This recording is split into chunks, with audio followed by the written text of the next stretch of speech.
Kyle, Yes. first contact. When did you have your first contact when you absolutely knew that you were in the presence of angels? So angels were much later than heaven.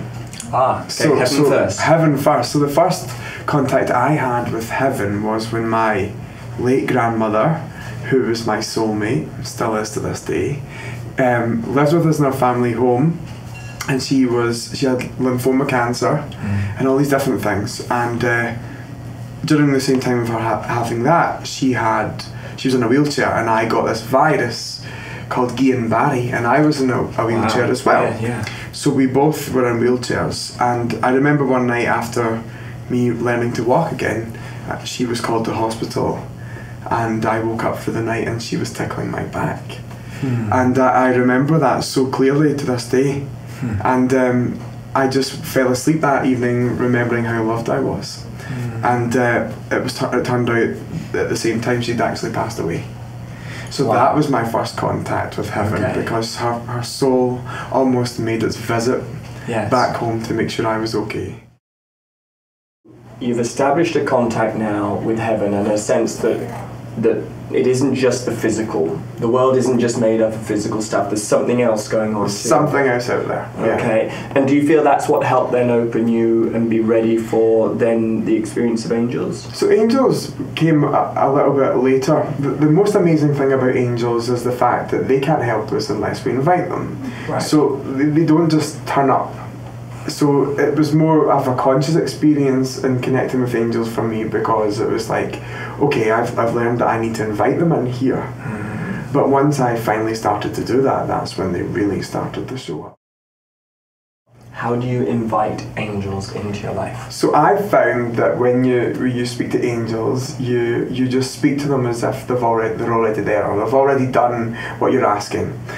So for me, I always just say, thank you, angels, for reminding me of your presence. I love that affirmation. That is one of my favourite affirmations of yours. I remember hearing you say that for the first time at Glasgow. Yeah. I can do it, Glasgow, and I made a note of it right then and made that part of my daily practice, because Really? But it's so powerful, isn't it? So can you tell us it again? What's the affirmation? Thank you, angels, for reminding me of your presence. And it really works. It really works. I found that not only angels exist in a spiritual sense, but people can be angels as well, and that's why I've seen my grandmother was like an angel. Yes. You know, angels inspire human beings to be angelic, to live a life of love, to help mankind.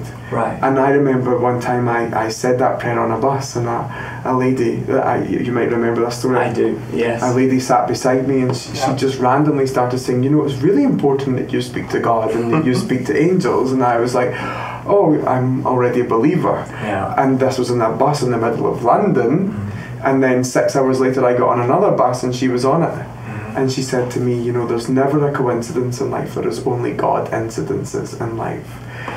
And I said that prayer that day, and I thought that initiated that experience for me. Yeah.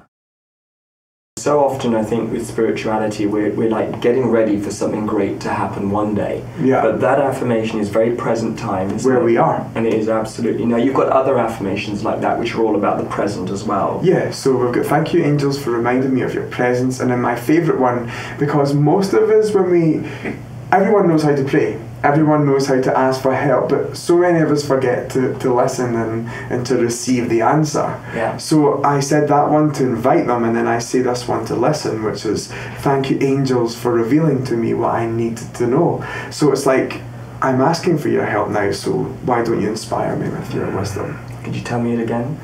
Thank you, angels, for revealing to me what I need to know. Wow. And you know, Louise has an affirmation which is everything that I need to know is revealed to me. That's pretty cool, isn't it? It's very similar. Yeah, it is. And I wouldn't be surprised if you used that affirmation that an angel would help you be inspired. But again, it's very present tense, isn't it? Where we are. I've found that there's never a place more powerful than this present moment. And in every present moment, like, does everybody have angels by their side? Everyone. I found that there's not one person being forgot about, and it doesn't matter who you are, what you've done. there's always this divine being looking at you with these eyes of unconditional love. Yeah. And they want you to remember that. Yeah, that's amazing. Yeah, and I found that the more we become aware of them, the more they make themselves known. Yeah. Which is a good feeling as well. But from what you're saying, they're really already here. It's more like it's up to us to turn up. Exactly, and that's a brilliant statement. Yeah, it's up to us to turn up, because these angels are almost desperate, waiting by for us to give them this invitation. Yeah, they're already here, but it's when we give them that invitation to join us that they can start to work their miracles. Kyle, I love that we get to talk about this because, you know, I know it's what I'm going to say. I'm saying on behalf of my whole family, which is, we don't just think that you're here to talk about the angels. We actually think you are an angel that's here to talk about the angels. Oh, really? So it's nice to chat to you about this. I'm going to make me cry now, but that does happen sometimes. When we speak about angels, I cry quite a lot. Thank you. Thank you.